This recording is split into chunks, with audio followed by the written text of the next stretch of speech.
Morning guys, you've seen me in this driveway before working on this car. Last time we did the rocker guard on this. Oh look, it's twin. Anyway, this is Miss Megan's Cobalt and we're doing a wheel bearing.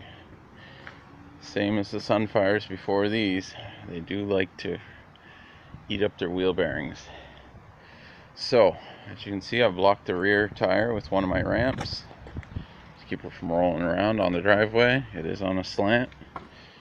Put the other ramp here, and I always start with giving everything a little splash of the penetration fluid. Alright, now we're gonna start setting up the jack. Alright, so I've set up the jack, but haven't lifted the wheel off the ground because I gotta crack these loose.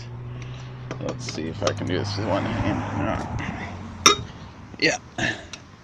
Once they're loose, I'll jack it up all the way. Oh yeah. And then I'll use... Back in college they would call me two hands Harry. But that was a long time ago. Now I'm on the one hand. There we go. Developed a little power over the years. Alright, now that she's off the ground, look, you can tell. Zap them off with.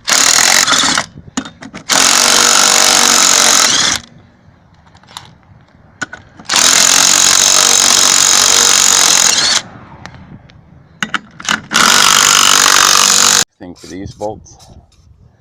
Give them a little shot. Doesn't hurt.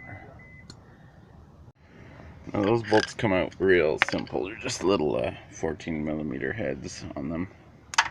Just take a screwdriver, pull that thing away, and I'm going to hang that up on a bungee so it doesn't strain the cord. Alright, a couple things. I just removed the caliper here, and I'm noticing those are some awful thin brake pads. And so we're going to probably give the parts store a call and get some new ones while we have this side apart. And then we don't need to take it apart again in a month. And the next step is that one and that one, those two bolts. Give them the same treatment, just some penetration fluid. And that's 15 mil. Alright, I got that bracket off. It's sitting right there. His pads are off. Next is this one right here. Customary treatment. Put on the bar. Now this one I won't be able to hold the hammer for, or sorry, the camera for. We gotta resort to the old two hands Harry approach. So I'll show you once it's off. Alright, I was able to crack it loose actually, surprisingly simply. So now that it's loose, I'm just going to put the impact on it.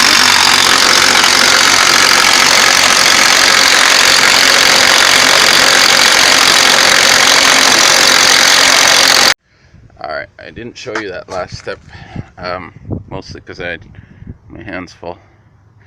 But I backed off the nut until it was almost clear of the threads. Then I whacked the end.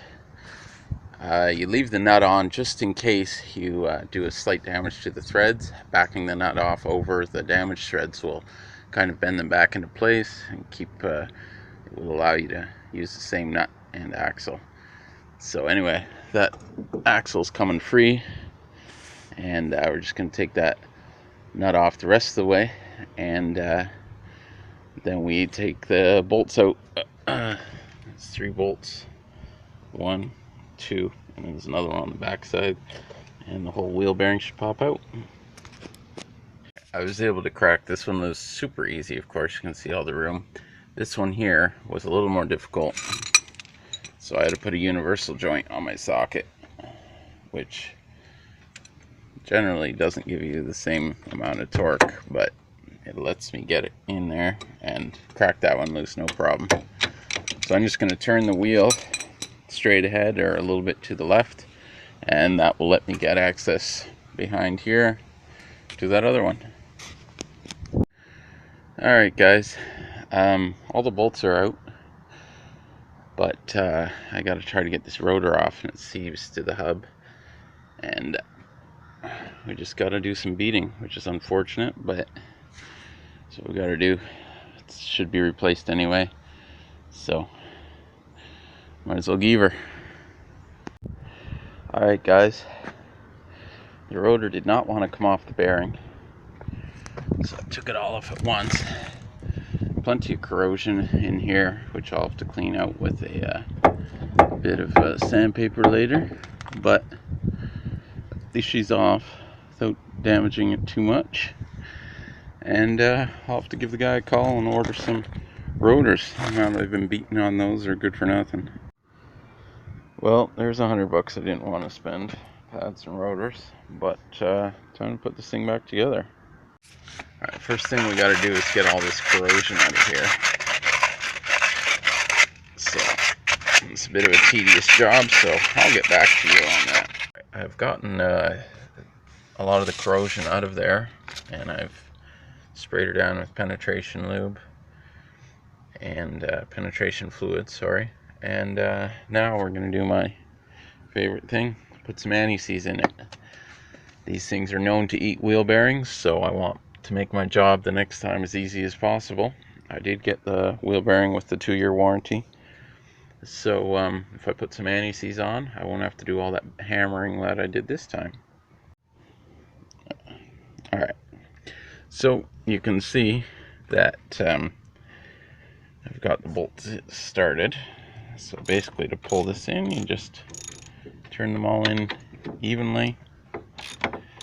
We'll snug that. See that gap getting smaller there as I turn it in. So that's all you gotta do.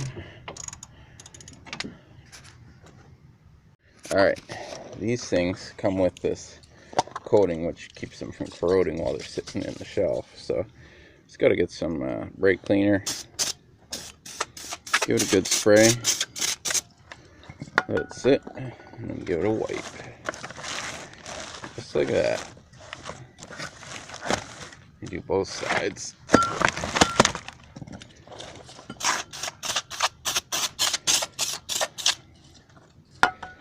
And then that stuff won't cook and catch fire and grease up your pads and glaze them and all sorts of horrible stuff. So there, that's that. And remember how that rotor wouldn't come off the bearing? We're not going to run into that problem ever again. A little bit of anti-sneeze, and especially around the center. Brakes are always heating up and cooling down, which promotes corrosion, and they like to rust on. Brakes like to rust, so just put lots of this. It also keeps rust from forming in between the surface of the wheel bearing and the rotor. And then when we do put the wheel on, we do the same thing, which prevents rust from forming between the rotor and the wheel. And so it just ensures that when we torque it on, it seats nice and even and smooth, and we can get a proper torque on it, not a false reading by squishing rust in between or anything. So there we go. Time to put the bracket on, make sure the bracket's clean, more anti-seize, and I'll get back to you once the brakes are on. Alright, as you can see, the brakes are back together, they're moving freely. Got a lot of anti-sneeze painted on the rotor there, and that'll just let the wheel mate to that nicely. And I just think it's cheap insurance. For example, if the person who had done this last time had put some anti-sneeze on it, then I wouldn't have to have beat the heck out of that rotor to get it off, and probably could have reused that rotor, which cost me $28. So, little $4 can of anti-sneeze. Don't be shy with it.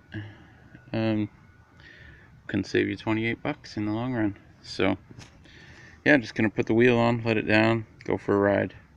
Done.